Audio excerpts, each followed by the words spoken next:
Hi, this is Tim Hegarty with the virtual training company C++ Fundamentals. We are looking at now static cast operators. A static cast operator is used to force a cast, and you as a programmer have to make sure you know what you're doing with this. And since this is just a fundamentals area, we're just going to look at this for a minute because you're stepping over or your bounds and could literally overstep your bounds by using a static cast to force various kinds of pointer conversions, which we'll see in the next slide here.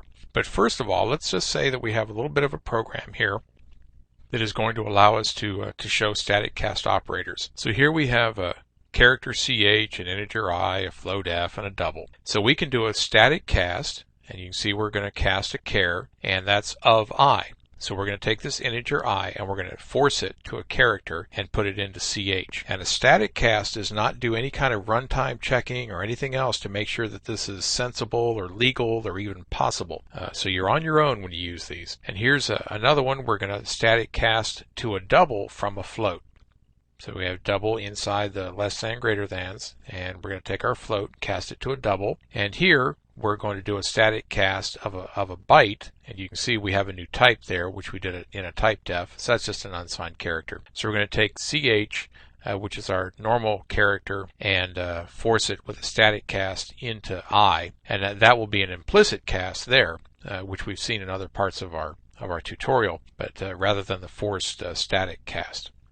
Now here's where we use a static cast to cast pointers up and down a class hierarchy. We've created a class called B, and then we've created another class called D, which is derived from B. So D is a superset of B. It is larger and could have, most likely does have, more methods and members in it than B had. So we have to be careful in banding about pointers between these two. So now we have a function called f, and it will take in a b pointer called pb, pointer to b, and it will take in a d pointer, pointer to d, pd. Well, here this is an unsafe static cast, but you can do it. No runtime check is performed. What they're going to do here is they're trying to cast pb, which is a pointer to b, as if it were a pointer to d. And remember, d is larger. It takes up different memory. It has a different layout and could have different access specifiers to its methods and members. So by doing this, the compiler will do it and put this in PD2, but if you use PD2 and this did not point to the exact structure, the class, which we know are just superstructures from C, if you don't point to exactly the right kind of structure, you could blow the world away. Now down here, this is okay. This is a safe conversion because we are taking the D pointer, which is larger, and casting it down to a B pointer because the B pointer is within and wholly contained by the D pointer, or by the D class. The B class is wholly within a box within a box. It is within the D class. So it's okay to cast a D pointer to the bigger box as if it pointed to the smaller box because we know that that will fit, and we can put that into PB2. Okay, so just be careful with a static cast, and again in the fundamentals I hesitate to even bring it up, but it's something you're going to see in code and you want to see what it's doing. It is forcing a cast of an expression to this type and then returning the result of that type.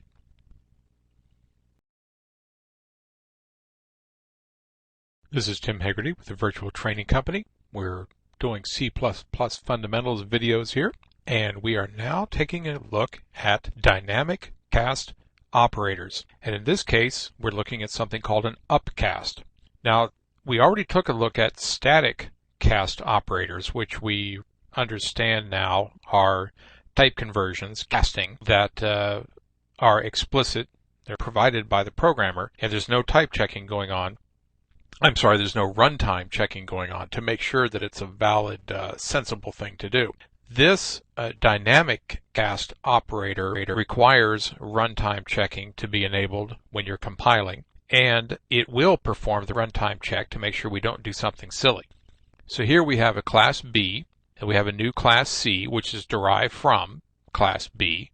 So that's a box inside a box. Class B is a smaller box, and then class C is a larger containing box, and then class D is yet another larger item, which has starts out looking like a public C, the class C, and then has its own methods and functions and such members added into it.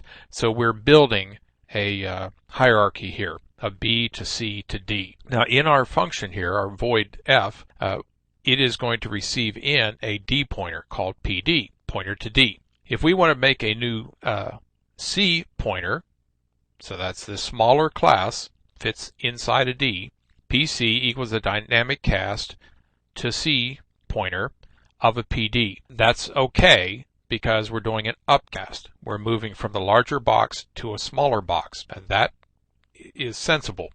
Something that already points to the large item can easily point to something that is within the box. All right, so that's good.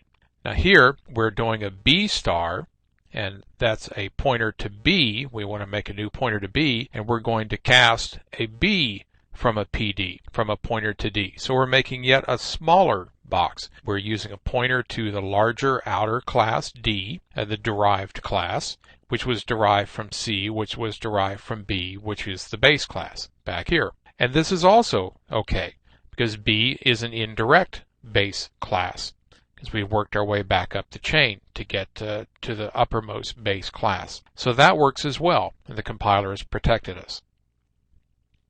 Now here's using a void pointer. Here we have a class A and B, whatever they happen to be. Here's our new function, and here we have A star PA, that's a pointer to A, and it will be initialized with a new A. So we go out and create some memory and make this thing. Here's a B star. We're defining a pointer to B, and that's a new B. Go to memory again, create the thing, construct it, and so on. Now, here is a void pointer, PV. And PV is going to be equal to the dynamic cast void pointer of PA. That's just fine. Using void pointers is perfectly legal for all this. Now there will be some runtime checking to make sure that this pointer can accept the conversion of this PA, and we know that it can because it's a void pointer, so that's fine. And here we say that PV is a dynamic cast of void pointer of a PB, also just fine. Using the void pointer is perfectly acceptable because we don't have the issues of assigning a pointer to the larger derived class into a pointer of something smaller, which it can't handle that. Now here's a downcast. This is going the other way, down the hierarchy. Here we have B, and then we have class D, which is derived from B.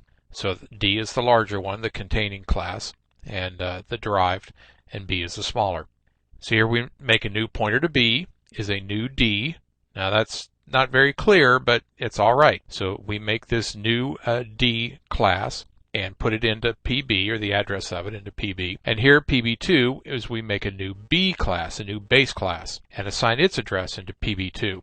Now we're going to do our dynamic cast. So now we have a D star, which is a pointer to D, and we're going to cast a D star. We're going to take the pointer to B. Now it actually points to a D already, so that's okay. And we're going to cast that to a D pointer and put it into PD. Acceptable. But now we're going to get into trouble over here. The dynamic cast is going to try to take PB2, which we know from up here points to a B, a smaller item, and we're going to try to cast it to something pointing to the bigger box. That's not going to work because we can't take the internal base class pointer and try to cast it to point to something bigger than itself. The small box will not fit outside the large box. Okay, so we get to PB points to a B, not a D. That's an error. So dynamic cast will return a null, and the operation will not complete. That's why dynamic cast is going to prevent us from doing something illegal. So that's dynamic cast operators: upcast, void pointers, and downcast.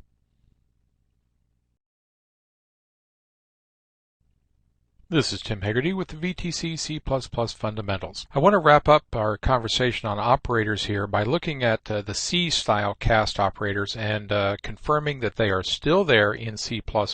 We have two kinds of basic conversion. We have an implied or implicit conversion, and there you see we have a character A equals 100 and B is an integer, is equal to 0, and B equals A. A will be promoted. A number of bytes will be bit extended to the left to get character A to fill out the multiple bytes of an integer B. So that's an implied conversion that the compiler and the language will take care of for us. An explicit conversion is one that we want to be sure that we have control over. We know exactly what's going on. And there are two types of those. There's a C type and there's a new C++ functional conversion. Again, we have our character A equal to 100 and we have our integer B equal to 0. Here B equals int inside parens of A. So that is producing the explicit typecasting of A from a character to an integer. So the A will be changed to an integer value, again bit extended to the left and so on, before it's provided for B to be assigned into B. The second type is the new functional conversion we call an integer function against A, and that will result in the integer value of A, and A was 100, so that'll produce 100, which will be put into B. So our C-style cast operators are still there with one slight change for the functional conversion type, both implicit and explicit conversions.